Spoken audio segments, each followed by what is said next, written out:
Broke my foot, found a whole new world, kinda scary. The cabin was colder than I remembered.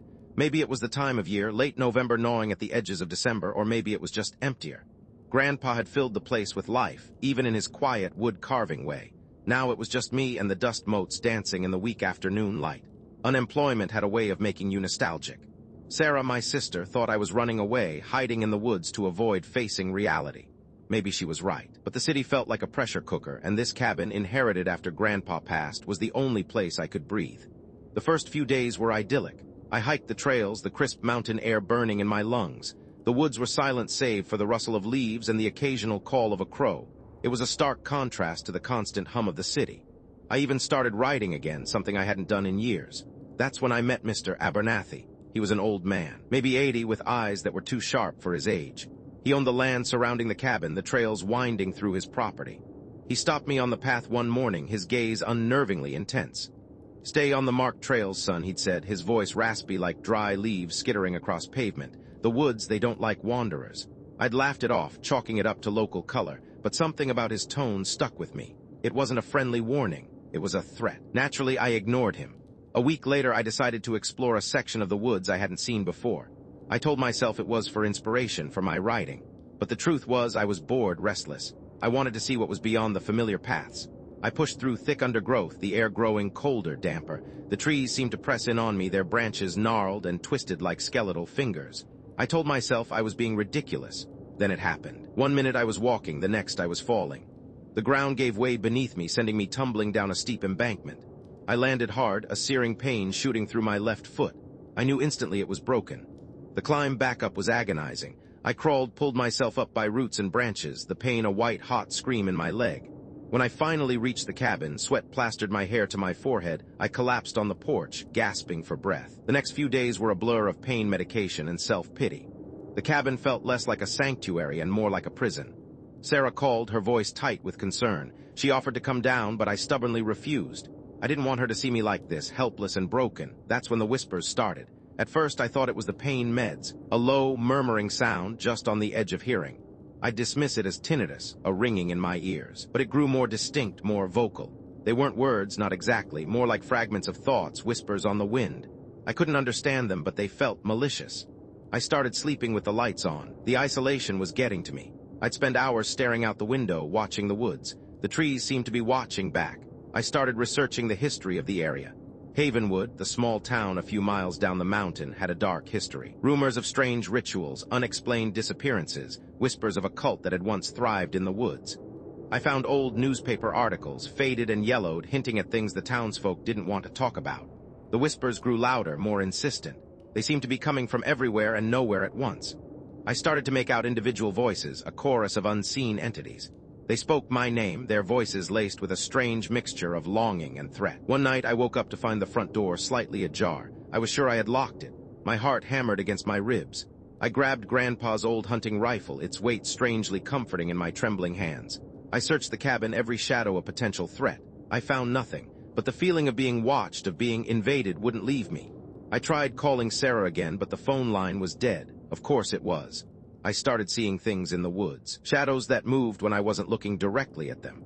Strange, unnatural patterns in the trees, animals behaving oddly, staring at the cabin with vacant, unsettling eyes. I even thought I saw figures moving among the trees at night, their forms obscured by the darkness.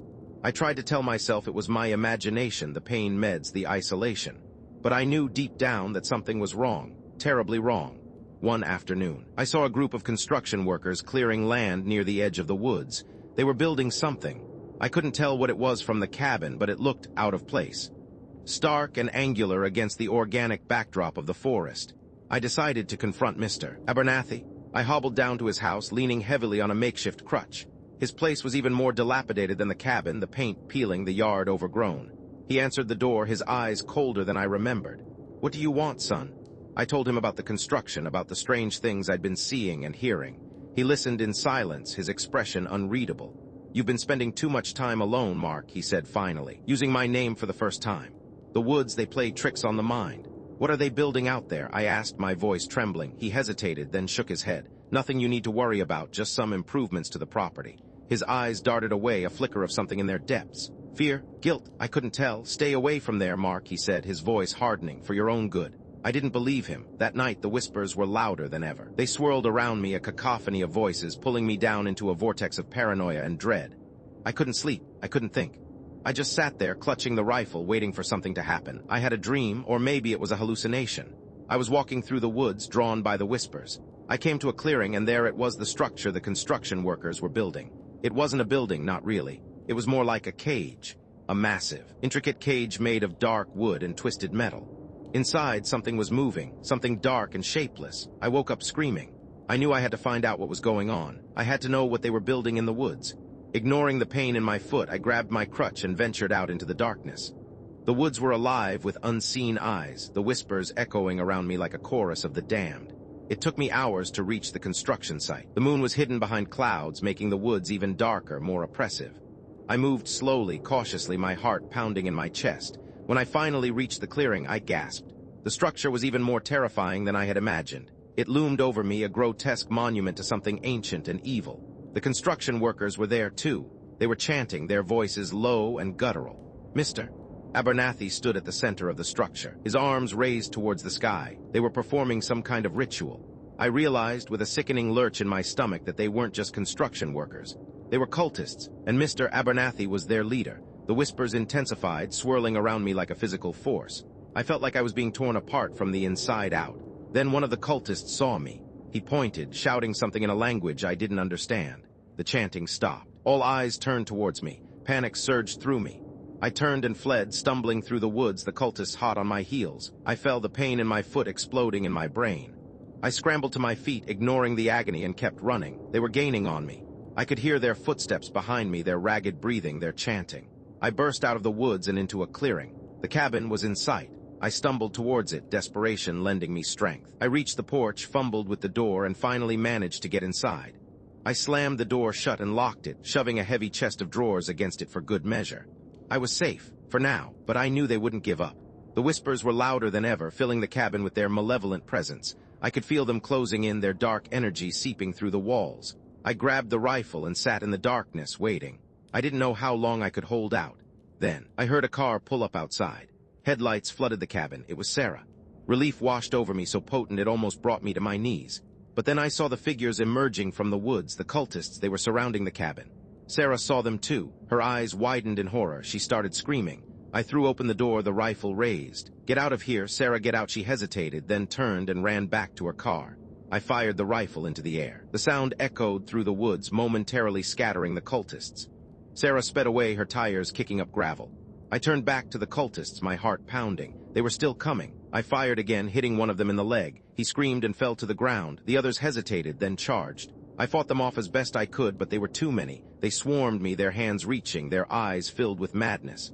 Then sirens. The sound grew louder, closer. The cultists scattered, disappearing back into the woods.